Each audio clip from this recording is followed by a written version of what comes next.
हम आ गए हैं चैप्टर नंबर 11 पे, जिसका नाम है डायरेक्ट एंड इनवर्स प्रोपोर्शंस।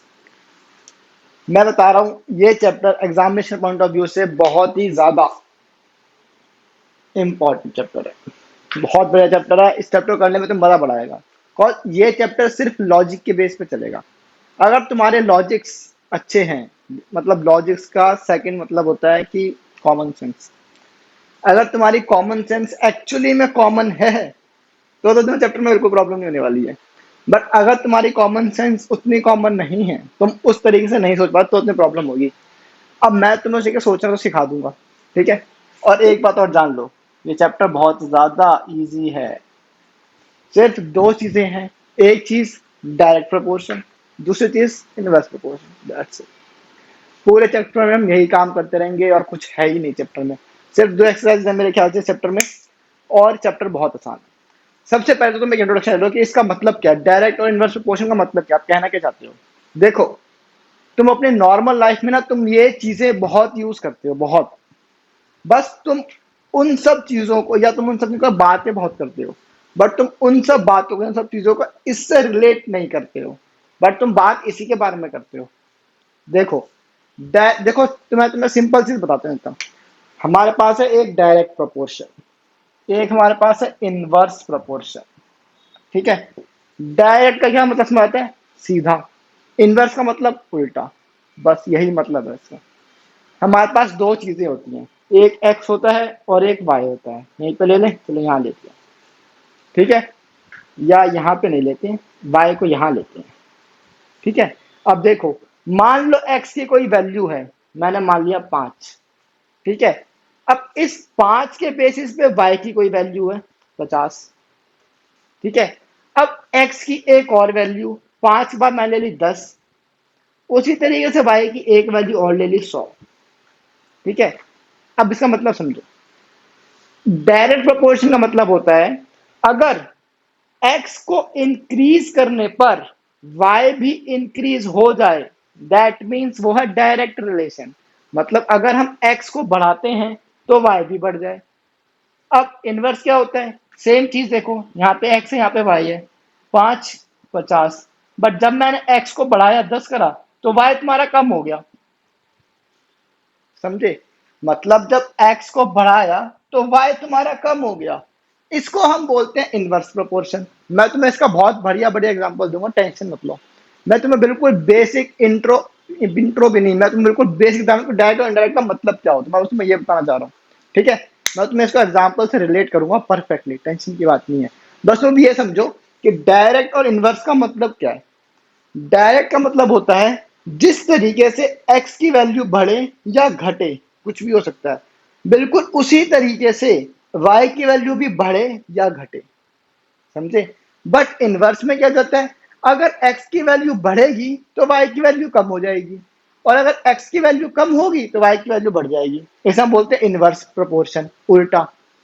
अब इसका एग्जांपल देखो, बहुत सिंपल एग्जांपल। तुम गए टॉफी लेने, ठीक है। तुम्हारे पास है 5 रुपए, तुम 5 रुपए में लाए हो 50 टॉफीज, ठीक है। अब तुम्हें 5 रुपए कहीं से और मिल गए, तो तुम्हारे पास हो गए 10 रुपए।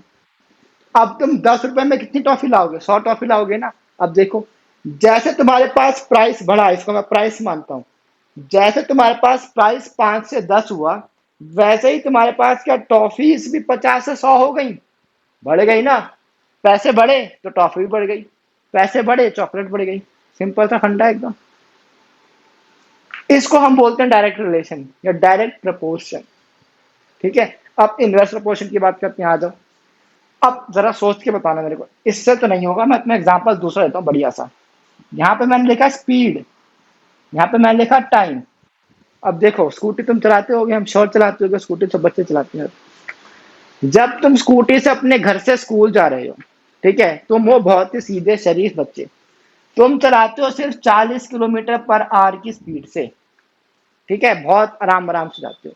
तो तुम्हें स्कूल पहुंचने में लगता है 1 घंटा, ठीक है।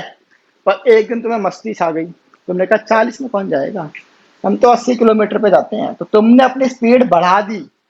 अब सोचो, जब तुम अपनी स्पीड बढ़ाओगे तो तुम स्कूल भी देर से पहुंचोगे कि स्कूल जल्दी पहुंचोगे? जल्दी पहुंचोगे ना। मतलब तुम्हें जहाँ 1 घंटा लगता था वहां अब तुम्हें आधा घंटा लगेगा। मतलब तुम्हें से 30 मिनट लगेंगे, मैं को 60 मिनट लिख देता हूँ। सही कहा मैंने। अब देखो, जैसे ही तुम्हारी स्पीड इंक्रीज होती है तुम्हारा टाइम डिक्रीज हो जाता है। समझे? इस टाइप के रिलेशन को हम बोलते हैं इनवर्स प्रपोर्शन या इनवर्स रिलेशन, एक ही बात है। समझे मतलब नहीं समझे? जैसे ही हमने स्पीड बढ़ाई हमें स्कूल पहुंचने का टाइम कम लगेगा ना। अब बिल्कुल सिंपल सी बात है। आया समझ? अब इसमें क्या था, बट अगर मेरे पास पैसे बढ़ते हैं, मैं 5 रुपए से 10 रुपए लेके जाऊंगा दुकान पे, तो मेरे को टॉफी तो ज्यादा देगा ना। सिंपल सा फंडा। दूसरी तरीके से जब भी एक्स पे इफेक्ट पड़ेगा इंक्रीज या डिक्रीज का, बिल्कुल सेम प्रोपोर्शन में वाई पे भी इंक्रीज, उस वाई पे भी अफेक्ट पड़ेगा इंक्रीज के अकॉर्डिंग इंक्रीज और डिक्रीज के अकॉर्डिंग डिक्रीज। बट इनवर्स में क्या होता है, जिस प्रोपोर्शन में स्पीड इंक्रीज होगी उसी के कुछ प्रोपोर्शन में स्पीड डिक्रीज हो जाएगी। सॉरी, स्पीड नहीं, टाइम डिक्रीज हो जाएगा। और अगर हम स्पीड को डिक्रीज करेंगे तो हमारा टाइम बढ़ जाएगा। अब तुमने कहा नहीं आज तो आराम से स्कूल जाएंगे, तुमने कहा चलो आज 20 किलोमीटर पर आवर की स्पीड से चलते हैं, तो तुम्हें टाइम 60 मिनट से ज्यादा लगेगा, तो तुम्हें 90 मिनट लग सकते हैं। सिंपल सी बात है। तो इस केसेस को हम बोलते हैं, इन केसेस में जब भी बात होती है तो हम बोलते हैं इनवर्स प्रोपोर्शन है ये। जब एक्स बढ़ रहा है तो वाई कम हो रहा है। ठीक है। बट डायरेक्ट में जब एक्स बढ़ेगा तो वाई भी बढ़ेगा, एक्स नीचे आएगा तो वाई नीचे आएगा। सिंपल, बिल्कुल सिंपल फंडा है। इन्हीं दो फंडे के ऊपर हमारा पूरा का पूरा चैप्टर खत्म हो जाएगा। अब क्वेश्चंस किस तरीके से करने हैं, कैसे करने हैं, उसकी बात करेंगे 2 मिनट के बाद। बट आई होप तुम्हें डायरेक्ट और इनवर्स प्रपोर्शन का मतलब बिल्कुल क्लियर हो गया। डायरेक्ट मीन्स अगर ये बढ़ा है तो ये भी बढ़ेगा, अगर ये कम हुआ है तो ये भी कम होगा। बट इनवर्स में क्या होता है, अगर ये बढ़ा है तो ये कम होगा, और अगर ये कम हुआ है तो ये बढ़ जाएगा। क्लियर हो गया? बहुत बढ़िया। अब हम बोलते हैं कि क्वेश्चंस किस तरीके से करेंगे, कैसे क्वेश्चन आएंगे, अब हम इसकी बात करेंगे। ठीक है।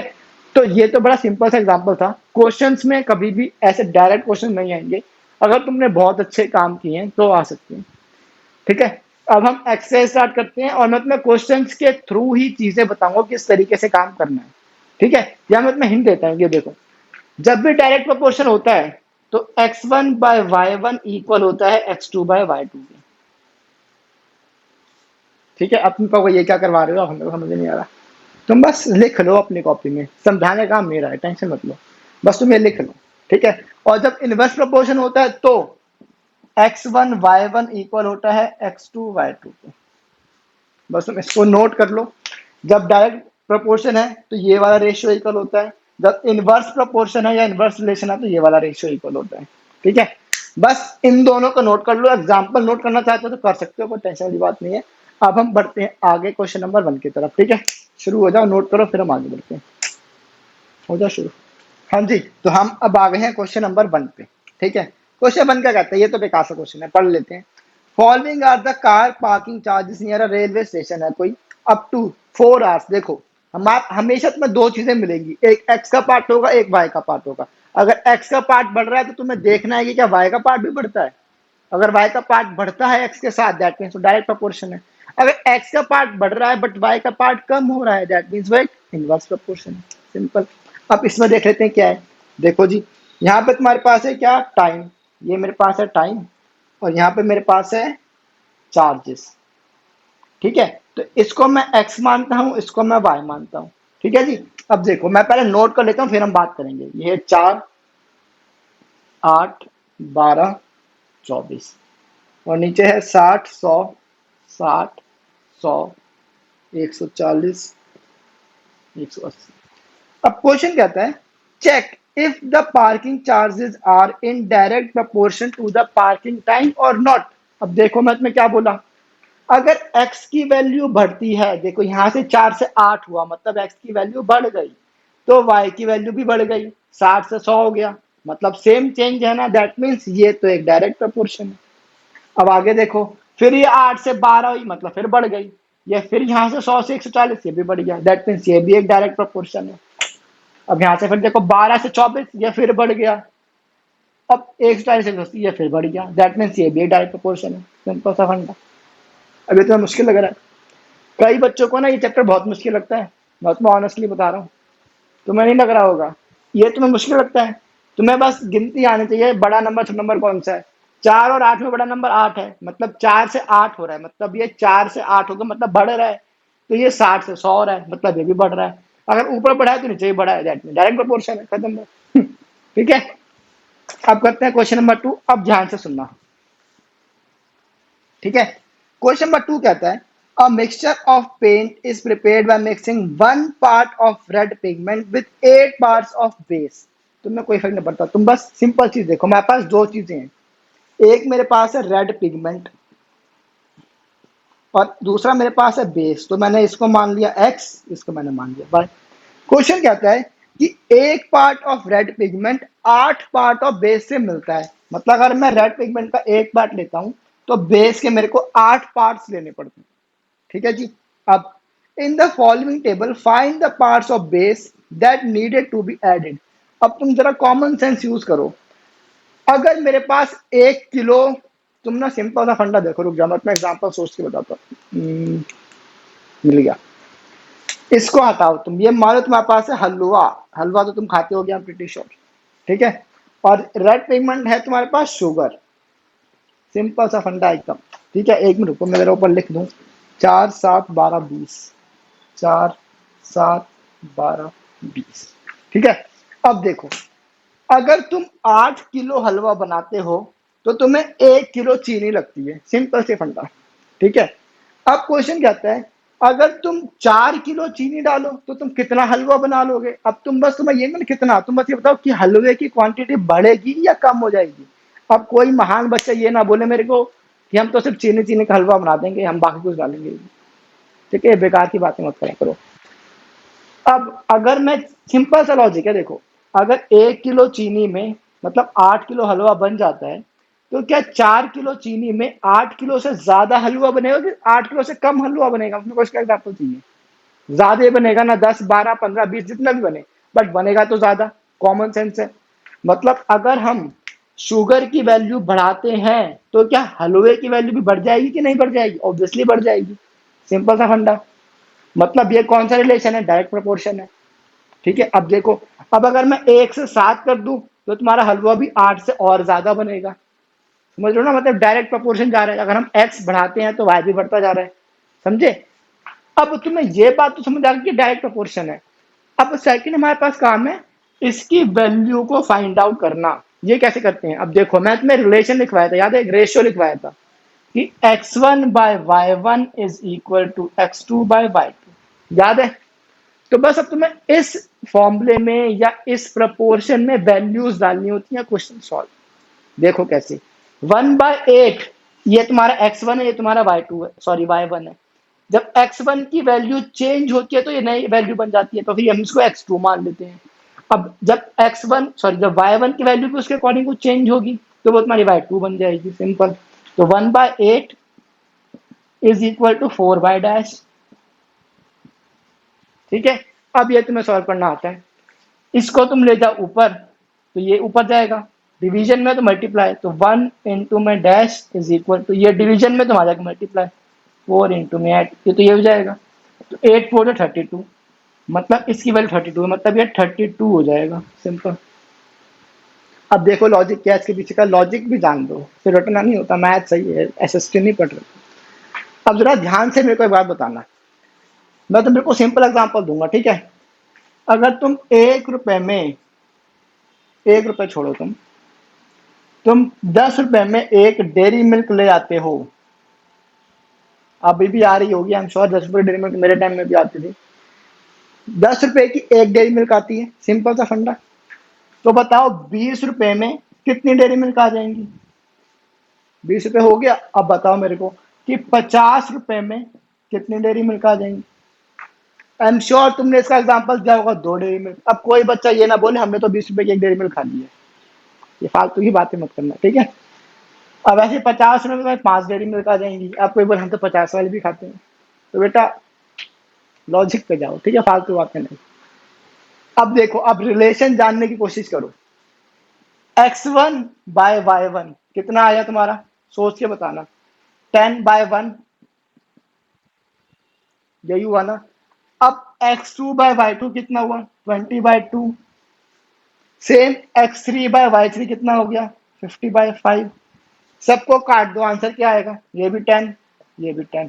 मतलब तुम्हारे पास जो कॉमन पार्ट है वो हमेशा सेम रहेगा, समझे। जब भी डायरेक्ट प्रोपोर्शन की बात होती है ना, इसका मतलब होता है कि वैल्यू एक फिक्स्ड फिक्स्ड प्रपोर्शन में बढ़ रही है, ये मतलब होता है। देखो यहाँ पे जब मैंने 10 से 20 करा, 2 टाइम्स बढ़ाया, 10 से 5 करा तो 5 टाइम्स बढ़ गया। सेम इफेक्ट यहाँ पड़ेगा, 1 का 2 हो जाएगा, जो 2 टाइम्स हो गया, 1 का 5 या 5 टाइम्स हो गया, समझ रहे हो। तो जब हमेशा फिक्स्ड प्रोपोर्शन में वैल्यू बढ़ती है, तो फिक्स प्रोपोर्शन का हम क्या करते हैं, डिवाइड कर देते हैं हमेशा। तो सेम यहाँ पे है, जब ये 1 का 8 होगा, ये 8 टाइम्स बढ़ी ना, वैसे ही अब ये 4 हो गया, तो ये 4 का 8 टाइम्स बढ़ेगी, 8 4 जा 32। सिंपल। अब तुम देख लो, ये 7 है ना, तो 7 8 जा कितना, 56। तो तुम्हारे इसका 56 आना चाहिए।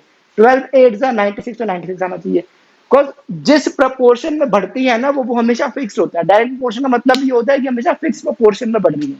अगर ये 8 टाइम्स बढ़ रही है, दैट मीन्स ये भी 8 टाइम्स बढ़ेगा, ये भी 8 टाइम्स बढ़ेगा। सिंपल सा लॉजिक है यार। अगर तुम, कोई दूध वाला है, वो आधा किलो दूध में आधा किलो पानी मिलाता है, तो अगर वो 4 किलो दूध लाएगा तो 4 किलो पानी मिलाएगा ना। 10 किलो दूध में 10 किलो पानी मिलाएगा, वो चोर है। ठीक है, चलो बेकार की बात थी। ठीक है। अब देखो ऐसा है, तो ये तुम्हारे पे बड़ा आसान था, 8 टाइम्स निकाल दो, 1 और 8 है। बट जब 1 और 8 ना आए, तुम्हारे पास फ्रैक्शन आ जाए या कोई बड़ी वैल्यू है, तो तुम क्या करोगे, इसलिए करने का तरीका ये होता है हमेशा। ठीक है, हम इस तरीके से क्वेश्चन को सॉल्व करते हैं। ओके। अब इसको तुम y2 मान सकते हो, इसको तुम y3 मान सकते हो, इसको y4 मान सकते हो, इसको y5 मान सकते हो। ठीक है। अब बस तुम्हें करना है, सॉल्व कर देते हैं। अब मेरे पास कोई भी वैल्यू मिसिंग हो जाए, मेरे पास 3 वैल्यू हमेशा होंगी। 3 वैल्यू, 4 वैल्यू होती है, देखो x1 y1 x2 y2, 4 value होती है। 4 में से हमेशा तुम्हें 3 वैल्यू जरूर मिलेगी। अब तुम्हें इन 3 वैल्यू की हेल्प से एक वैल्यू निकालनी है। अब वो कोई भी वैल्यू हो, चाहे x1 मिसिंग हो जाए, चाहे y1 मिसिंग हो जाए, चाहे x2 y2 कुछ भी मिसिंग हो जाए, हमेशा एक वैल्यू मिसिंग होगी, 3 वैल्यूज गिवन होंगी। अब इन 3 की हेल्प से वैल्यू निकालना कौन सी बड़ी बात है, बहुत आसान है। ठीक है। अब तुम कर लेना, ये क्वेश्चन होमवर्क में दे दो अब। चलो मैं एक क्वेश्चन करवा देता हूँ। तो अब हमें करना, y3 की वैल्यू तो same, x1/y1 is equal to x3/y3। Simple. तो देखो 1/8 इज इक्वल टू 7/y3। अब y3 ऊपर आ जाएगा, 8 7 जा 56, तो y3 इज इक्वल टू 8 × 7 56। ये लो, मतलब इसका आंसर है 56। अब यहाँ पे अब मैं सीधा लिख रहा हूँ, 12 8 जा 96, 28 जा 160। तो कर लेना क्वेश्चन, क्लियर है। अब इसको जल्दी से नोट कर लो। अच्छा, इस क्वेश्चन में कुछ और भी बचा था, मैंने देखा था। अच्छा नहीं, बस इतना ही है। अब इसको जल्दी से नोट कर लो, फिर हम बढ़ते हैं आगे। पर एक काम करते हैं, क्वेश्चन में 3 भी पढ़ लो। क्वेश्चन में 3 कहता है, इन क्वेश्चन टू अबव, मतलब इसी क्वेश्चन में मेरे को दोबारा बनाना पड़ता है। Question two above, if one part of red pigment requires 75 ml of base। अब उन्होंने वैल्यू चेंज कर दी, यहाँ पे 8 था ना, नहीं। अब ये कहती हैं कि अगर एक पार्ट में 75 ml ऑफ बेस लगता है, तो हम कहाँ पे करें, जगह भी नहीं बची। एक काम करता हूँ, मैं सिर्फ ये डेयरी मिल्क वाला पार्ट इरेज कर रहा हूँ। तुम्हें अगर ये वाला पार्ट नोट करना है अपने रेफरेंस के लिए, तो हम कर सकते हो। मैं सिर्फ ये डेयरी मिल्क का पार्ट, इतना पार्ट इरेज करूंगा। ठीक है जी, कर लो, नोट करना है तो। हाँ जी, अब करें शुरू। क्वेश्चन नंबर 3 मैं लिख देता हूँ, 1 सेक।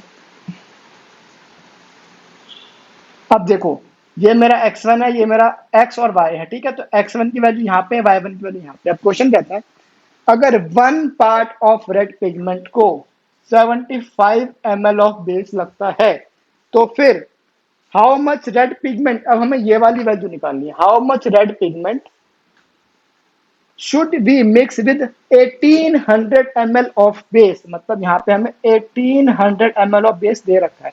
तो कंसेप्ट सेम है, बस यहाँ पे हमारे पास y का पार्ट मिसिंग था, यहाँ पे हमारे पास x का पार्ट मिसिंग है। तो फर्क क्या पड़ता है, कंसेप्ट सेम। मतलब अब ये डायरेक्ट प्रपोर्शन है, तो डायरेक्ट प्रपोर्शन होता है तो x1/y1 is equal to x2/y2। Simple. अब जो वैल्यू मिसिंग है वहां पे वही रहने देना, 1/75 is equal to dash upon में 1800। अब देखो, 1800 डिवीजन में, वहां जाके मल्टीप्लाई में, तो 1800 अपॉन में 75 इज इक्वल टू डैश। अब ये काट दो, कितने पे कटेगा ये, पहले मैं 5 से काट रहा हूँ। ठीक है, 5 1 5, 25 15 पे, 5 3 15, 30, 6 0, 15 फिर से 5 से काट दिया, 5 3 5 7 35, 10 2, 3 1 2 4, मतलब 24 पार्ट बेस देना पड़ेगा अगर मेरे को 1800 ml ऑफ बेस चाहिए। तो मतलब मेरे को 24 पार्ट ऑफ रेड पिगमेंट चाहिए अगर मैं 1800 ml लेता हूं बेस का। ठीक है जी, बिल्कुल सिंपल सा कंसेप्ट है। बस तुम्हें इतना ध्यान रखना है, जब भी डायरेक्ट प्रपोर्शन आ जाए तो रेशियो हो जाएगा x1 by y1 is equal to x2 by y2, that's it. अगर इनवर्स आ जाए तो x1 dot y1 is equal to x2 dot y2, तो ये हो जाएगा। इसका क्वेश्चन जब आएगा तब इसकी डिटेल में बात करेंगे, बट फिलहाल इसे इग्नोर करो। पूरी 11.1 में सिर्फ हमारे पास डायरेक्ट प्रपोर्शन ही है। ठीक है, चलो अब तुम जल्दी से इसका नोट कर लो, फिर हम बढ़ते हैं आगे क्वेश्चन नंबर 4 की तरफ। ठीक है जी, शुरू हो जाओ। हाँ जी, करें अब आगे।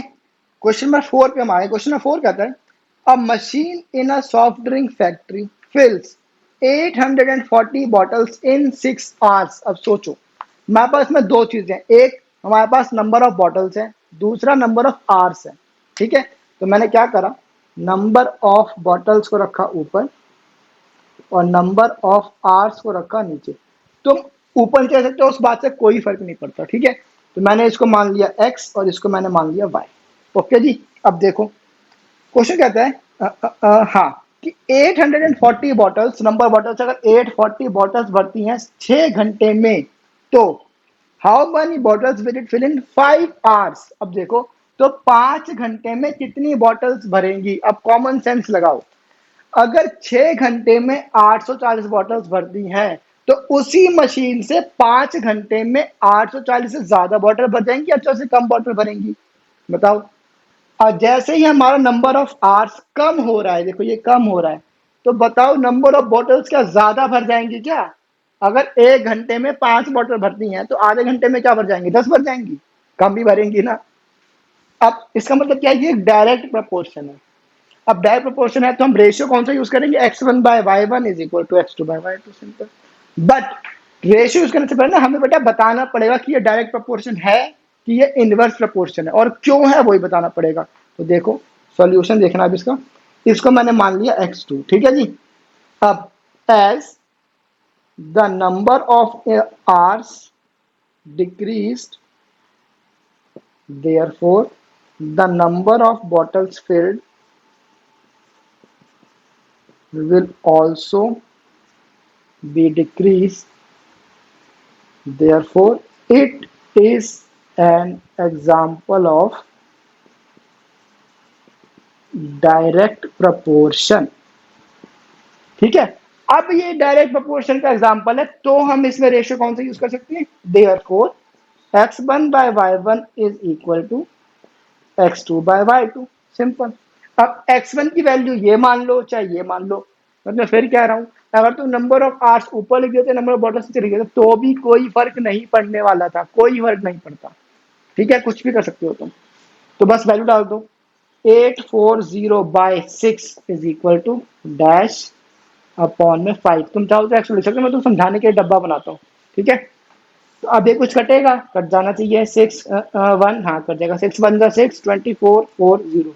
अब 140 × 5 हो जाएगा बस ये, तो 140 × 5 should be equal to x2। तो ये हो जाएगा 500, 5 4 20, 5 1 5 और 2 7, मतलब 5 घंटे में 700 बॉटल्स भरेंगी। एक बार कैलकुलेशन चेक कर लेना। ठीक है, आई होप तो समझ आ गया है। देख लो नंबर तुम्हारा कम हुआ है ना, जैसे नंबर ऑफ आवर्स कम हुए वैसे नंबर ऑफ बॉटल्स भी कम हुए। ठीक है जी, अब बढ़ते हैं आगे क्वेश्चन नंबर 5 की तरफ। क्वेश्चन नंबर 5 कहता है a photograph of a bacteria enlarge 50,000 times attains a length of 5 centimetre. यार ये बहुत ही बेकार एग्जांपल है, मैं सोचा क्वेश्चन मैं ना कर रहा हूं, तुम्हें होमवर्क में दे दूं। होमवर्क है, मैं तुम्हें हिंट दे के जाऊंगा, तुम टेंशन मत लो। आज की क्लास में मेरा बस चलेगा तो मैं 10 के 10 क्वेश्चन करवा दूंगा। कोर्स बहुत आसान एक्सरसाइज है ये बेटा, बहुत ही ज्यादा आसान। तुम्हें अगर मल्टीप्लाई डिवाइड करना भी नहीं आता है तो फिर तुम 8th क्लास में गलत आ गए। इस क्वेश्चन में, इस पूरे चैप्टर में इवन हमें कुछ नहीं करना, सिर्फ मल्टीप्लाई डिवाइड करना है, ज्यादा कुछ भी नहीं करना। बस तुम्हें एक स्टेटमेंट लिखनी है, एक या दो स्टेटमेंट लिखनी है कि जो भी तुम्हारे पास क्वेश्चन है वो डायरेक्ट प्रोपोर्शन का है कि इनवर्स प्रोपोर्शन का है, उसका एक रीजन देना है। और रीजन क्या है? अगर x की वैल्यू बढ़ती है और y की वैल्यू भी साथ में बढ़ रही है, दैट मीन्स डायरेक्ट प्रोपोर्शन है। अगर x की वैल्यू कम हो रही है उसके साथ में डायरेक्ट y की वैल्यू भी कम हो रही है तो वो डायरेक्ट प्रोपोर्शन है। सिंपल। इनवर्स का जब एग्जाम है इनवर्स ही करा दूंगा। ठीक है, आपको सब्सक्राइब करके जल्दी से आ जाओ। होमवर्क पढ़ने वाले बेटा तुम्हें इस बार बहुत सारा। एक्सरसाइज कौन सी है ये? 11.1 का। ठीक है जी, आ जाओ। मैं तुम्हें सबके ये डब्बे बना बना के दूंगा, तुम टेंशन मत लेना, तुम्हें सिर्फ स्टेटमेंट लिखनी है और ये सॉल्व करना है, दैट्स इट। अब आओ, क्वेश्चन कहता है कि a photograph of a bacteria in large 50,000 times attains a length of 5 centimetre. इसका देखो तुम्हारे पास दो चीजें हैं, एक तुम्हारे पास है एनलार्ज्ड वैल्यू लिख सकते हो तुम, और दूसरा है लेंथ ऑफ बैक्टीरिया। ठीक है, क्वेश्चन कहते हैं अगर हम इसको 50,000 टाइम्स बढ़ाते हैं, 50,000 टाइम्स बढ़ाया तो वो तुम्हें 5 सेंटीमीटर की फिगर देता है। ठीक है जी, तो फिर what is the actual length of the bacteria? तो कह रहे हैं कि उसकी एक्चुअल लेंथ कितनी है, मतलब तुम्हें ये 1 करना है। अगर हमने 50,000 टाइम्स बढ़ा दिया तो उसकी एक्चुअल लेंथ मीन्स उसकी 1 की वैल्यू बतानी है तुम्हें, तो तुम्हें 1 की वैल्यू बतानी है, यहाँ पे बता देना। सिंपल। और दूसरा तुम्हें क्या कहता है, if the photograph is in large 20,000 times only. अब ये वैल्यू एक नहीं 20,000 टाइम्स हो जाएगी, तो यहाँ पे क्या वैल्यू आएगी, कर लेना। अब तुम्हें पहले स्टेटमेंट लिखनी है। ठीक है, अब जरा सोच के बताओ, कोई चीज अगर हम 50,000 टाइम्स बढ़ाने के बाद 5 सेंटीमीटर की बनती है, अगर मैं उसको 50,000 से कम बढ़ाऊंगा तो क्या 5 सेंटीमीटर से बड़ी हो जाएगी, छोटी रहेगी? छोटी रहेगी, सीधी सी बात है। तो तुम यहाँ पे भी सेम चीज लिख देना, as the number of enlarge value, as the enlarge value decreases, therefore the length of bacteria also decreases, therefore it is an example of a direct proportion। उसके बाद x1 by y1 लगा के multiply divide करके answer निकाल देना। ठीक है, homework या मैं करवा दूं कल, इसमें डेसिमल वैल्यू जाएगी। फिफ्थ क्वेश्चन मैं करवा रहा हूँ, चलो तुम रोना मत। ठीक है, अगर तुम ज्यादा होशियार बच्चे हो तो बेटा अपने आप ट्राई कर लो, मैं एक सेकंड वेट कर रहा हूँ, पॉज करो वीडियो, शुरू हो जाओ। कर लिया? ये पता है तुमने नहीं करा, इतने अच्छे से लेना हो तुम। सॉल्यूशन देख लो अब। As the enlarged value of bacteria decreases, therefore the length of bacteria also decreases। ठीक है, sir length of actual bacteria क्या है, एक मिनट रुक जाओ,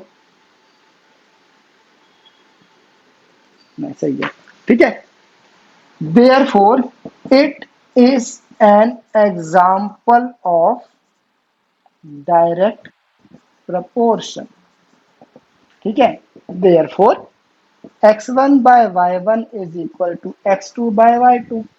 सिंपल। अब x1 y1 कितना है, 50,000 बाई 5, और x2 की वैल्यू कितनी है 1, नीचे y2। अब तुम्हें यहाँ से y2 की वैल्यू निकालनी है तो निकाल देना। ये तुम्हारा जाएगा कितने पे, 10,000 पे, तो y2 की वैल्यू क्या हो जाएगी, 1 अपॉन में 10,000। मतलब डेसिमल में कितनी वैल्यू आएगी, मैं नीचे लिख देता हूँ इसके, 0.1234 है ना, डेसिमल है ना, तो 1 2 3 4, हाँ तो 3 जीरो जाएंगे हम, सॉरी ये। तो ये तुम्हारे पास एक्चुअल लेंथ है सेंटीमीटर में, 0.0001 is the actual length of this bacteria. ठीक है, अब क्वेश्चन कहता है कि अगर उसकी उसकी जो लार्ज वैल्यू है उसको हम 50,000 टाइम्स में से 20,000 टाइम्स बढ़ाएं तो हमारी नई x2 की वैल्यू क्या हो जाएगी, 20,000। तो x1 by y1, sorry y1 is equal to x2 by y2। तो इसको तुम सेम रख सकते हो, तुम चाहो तो तुम इसको लेके भी सॉल्व कर सकते हो, उससे कोई फर्क नहीं पड़ेगा, तुम्हारा आंसर सेम आएगा। तो 50,000 by 5 is equal to 20,000 by dash, तो ये कटेगा 10,000 पे। ठीक है, अब देखो ये डिनोमिनेटर में है तो ये न्यूमरेटर में जाएगा, और ये न्यूमरेटर में तो डिनोमिनेटर में जाएगा, तो ये वैल्यू यहाँ पे आ गई 20,000 बाय 10,000, ये जाएगा 2 पे, मतलब 2 सेंटीमीटर इसका आंसर हो जाएगा। ठीक है जी, अब हम करते हैं क्वेश्चन नंबर 6, 7, 8, 9, 10। मैं तुम्हें पांचों क्वेश्चन होमवर्क में देने वाला हूँ, पहले बता रहा हूँ। तो तुम जल्दी से इसको नोट कर लो, फिर हम ये एक्सरसाइज खत्म कर देंगे, ठीक है? शुरू हो जाए जल्दी से। हाँ जी, तो अब हम करते हैं क्वेश्चन नंबर 6। होमवर्क है ये, अब हिंट ले लो। क्वेश्चन कहता है, in a model of a ship the mast is 9 centimetre high while the actual mass of the ship is 12 metre high. देखो, हमारे पास दो चीजें हैं, एक मास्ट ऑफ मॉडल और दूसरा मास्ट ऑफ शिप। ठीक है, इसको तुम एक्चुअल शिप बोल सकते हो, कोई फर्क नहीं पड़ता। इसे मैंने माना x और इसे मैंने माना y। क्वेश्चन कहता है कि जो मॉडल है शिप का, उसका मास्ट अगर 9 सेंटीमीटर हाई है, तो कब है? जब उस शिप का एक्चुअल मास कितना है? 12 मीटर हाई। सेंटीमीटर मीटर है, ध्यान रखना, ठीक है? अब क्वेश्चन कहता है कि if the length of the ship is 1228 metre, अगर इस शिप की लेंथ है 28 मीटर, तो बताओ इसकी जो मॉडल है उसकी क्या लेंथ होगी, है ना? How long is the model ship. ठीक है, अब तुम इसको सॉल्व कर देना, कोई बड़ी चीज नहीं है। ओके जी, सेम है।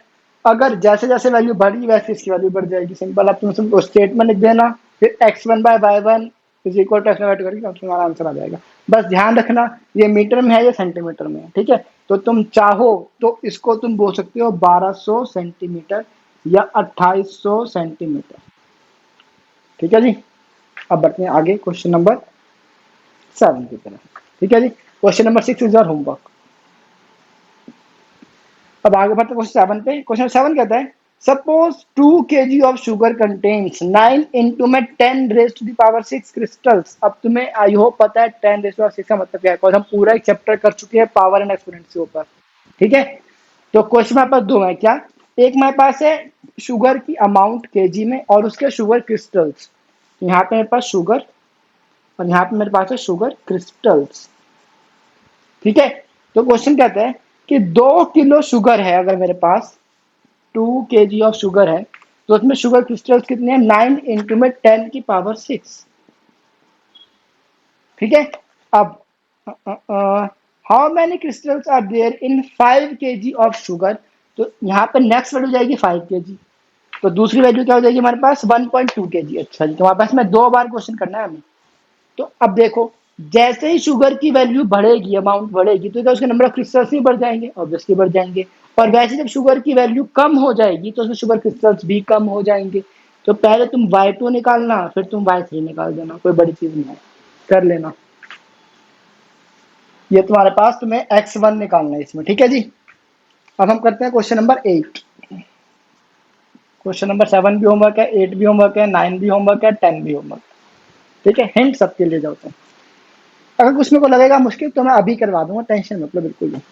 क्वेश्चन नंबर 8 क्या कहता है? Rashmi has a road map with a scale of 1 centimetre representing 18 kilometre. तो उसके पास एक रोड मैप है जिसमें दो चीजें हैं, क्या? एक तुम्हारे पास है अरे रोड मैप, और यहाँ पे हमारे पास है एक्चुअल किलोमीटर्स। ठीक है, तो 1 सेंटीमीटर की रोड 18 किलोमीटर के बराबर है। ठीक है, तो नेक्स्ट क्या है? अब she drives on a 72 kilometre road. तो बताओ कि उसने मैप में कितना डिस्टेंस ट्रेवल करा होगा। तो उसने यहाँ से 18 से 72 किलोमीटर चले गए, तो मैं यहाँ की वैल्यू बतानी है। फिर से वही चीज, अब बताओ, अगर 18 किलोमीटर पे 1 सेंटीमीटर है, तो 72 किलोमीटर में 1 सेंटीमीटर से ज्यादा ही होगा ना, कम तो नहीं होगा। दैट मींस ये भी डायरेक्ट प्रोपोर्शन है, तो इसको भी सॉल्व कर देना। x1 by y1 y2 x2 by y2 करके हो जाएगा। क्वेश्चन नंबर 9 कर लेते हैं जल्दी से।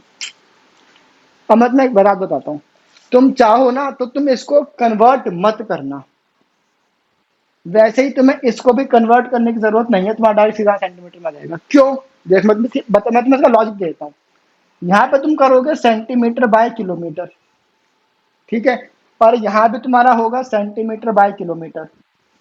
ठीक है, तो तुम्हारे पास ये वाली वैल्यू नहीं है, इसको तुमने x मान रखा है ना, तो किलोमीटर किलोमीटर आपस में कैंसिल हो जाएगा हमारे पास, इसीलिए x की वैल्यू डायरेक्ट हमारे पास सेंटीमीटर में आएगी। सेम कंसेप्ट यहाँ पे है, हमारे पास सेंटीमीटर बाय मीटर है ना, ये हमारा सेंटीमीटर बाय मीटर बनेगा।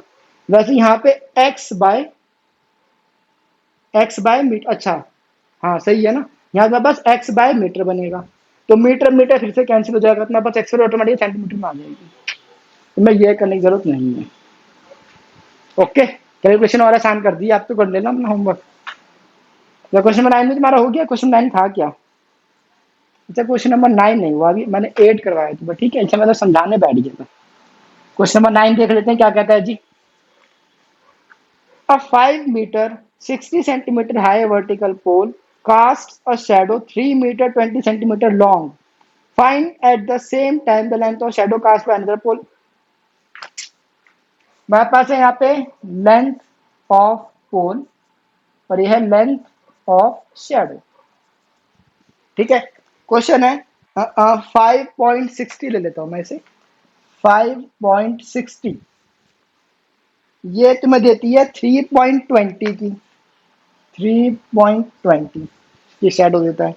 तो क्वेश्चन कहता है find same time the length of shadow cast by the pole. अपना पोल की लेंथ है 10.50, 10.50 बोलते हैं वैसे, 50 नहीं होता, आई एम सॉरी। 10.55 को तुम कभी भी 10.55 नहीं बोलोगे, 10.55 ही बोलोगे। क्यों, बाद में बताऊंगा। अब तुम इसका आंसर निकाल लेना आराम से। अब इसका सेकंड पार्ट कहता है कि the height of pole which cast a shadow of 5 metre long. यहाँ पे तुम्हें शैडो दे रखी है 5 मीटर लॉन्ग, तो तुम्हें यहाँ पे पोल की लेंथ निकालनी है। यहाँ पे तुम्हारे पास y2 मिसिंग है, यहाँ पे तुम्हारे पास x3 मिसिंग है, कर लेना, सिंपल क्वेश्चन। अब हम करते हैं क्वेश्चन नंबर 10 जो कि लास्ट क्वेश्चन है। जगह है, जगह तो है नहीं, मैं चलो ऊपर शिफ्ट कर दूंगा।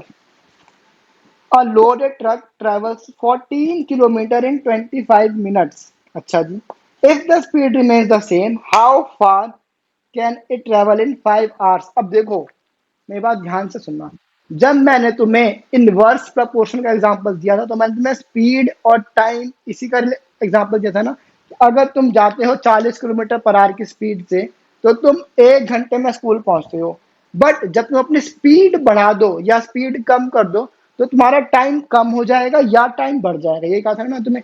अगर स्पीड बढ़ेगी तो टाइम कम, स्पीड कम होगी तो टाइम ज्यादा, यही था। बट क्वेश्चन का क्या था, पढ़ो क्वेश्चन की, तुम सेकंड स्टेटमेंट पढ़ो। If the speed remains constant, speed remains same, मतलब तुम्हारी स्पीड अभी भी 40 थी, अभी भी 40 है, स्पीड में कोई फर्क नहीं पड़ा है, ठीक है, ध्यान देना। तो कुछ कहते हैं कि how far can travel in 5 hours. अब तुम स्पीड तुम्हारी सेम है, अब देखो मैं तुम्हें इसका एग्जांपल देता हूँ, क्वेश्चन समझो ध्यान से। क्वेश्चन नंबर 10 बहुत बढ़िया क्वेश्चन है ये। मेरे पास दो चीजें हैं, एक मेरे पास है स्पीड, एक है डिस्टेंस। ये है स्पीड, नीचे है डिस्टेंस। तो स्पीड मेरी कितनी है, सॉरी स्पीड है ही नहीं इसमें, distance and time, I am sorry,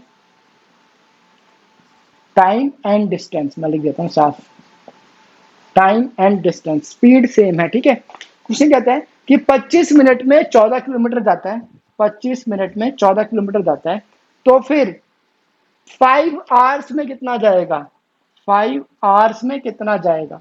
अब ध्यान देना, ये मिनट है और ये आवर्स है, तो इसको तुम्हें मिनट में कन्वर्ट करना पड़ेगा, तो 6 आवर 30, तो 300 मिनट हो जाएंगे ये, ठीक है। अब जरा लॉजिक बताओ मेरे को, तुम्हारी स्पीड 40 की 40 ही है, ठीक है, तुम 40 किलोमीटर की स्पीड से जा रहे हो। अब तुम जैसे जैसे टाइम बढ़ाओगे, मतलब तुम 1 घंटे ड्राइव कर रहे हो तो तुम 40 किलोमीटर ट्रैवल करोगे, अगर तुम 2 घंटे ट्रैवल करो तो तुम 80 किलोमीटर ट्रैवल करोगे। स्पीड ना बढ़ रही है ना कम हो रही है। क्वेश्चन कहता है at the same speed, speed is same. अब जब स्पीड सेम है तो तुम्हारा डिस्टेंस ही बढ़ेगा और टाइम बढ़ेगा। अब बताओ, तो स्पीड से मतलब तुम टाइम ज्यादा लोगे ड्राइविंग में तो तुम्हारा डिस्टेंस तो ज्यादा हो जाएगा ना। तुम सुबह से लेके दोपहर तक तुमने अपनी गाड़ी चलाई 100 किलोमीटर पर आवर की स्पीड में, तो तुम मान लो 500 किलोमीटर ट्रैवल कर गए।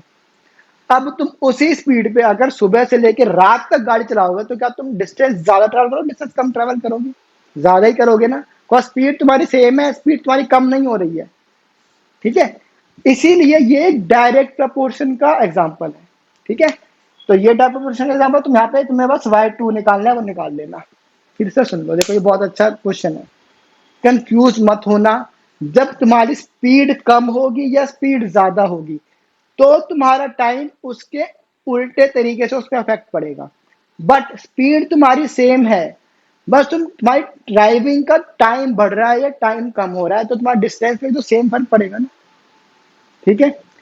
अब इसको जल्दी से हिंट को नोट करनी है तो कर लो, हम मिलेंगे नेक्स्ट क्लास में। होमवर्क में तुम्हें 5 क्वेश्चन दिए हैं बेटा, जरूर कर लेना, ठीक है। बिकॉज नेक्स्ट क्लास से हम लोग इनवर्स प्रपोर्शन शुरू करने वाले हैं, जो कि इससे भी ज्यादा बढ़िया है और इससे भी ज्यादा आसान है। रेशियो इसका था x1/y1 is equal to x2/y2, यही था ना। बट इनवर्स प्रपोर्शन का रेशियो और भी बढ़िया है, वो क्या है, x1 इंटू में y1 is equal to x2 into में y2 मल्टीप्लाई होता है, तो और भी आसान है, ठीक है। अब जल्दी से इसको नोट कर लो, ये तुम्हारी हिंट है, नोट करना है तो करो, नहीं करना तो भी कोई बात नहीं, बस होमवर्क जरूर कर लेना, ठीक है। बस ये रहा तुम्हारा होमवर्क, मिलेंगे हम नेक्स्ट क्लास में, आएगा काम करेंगे। Till then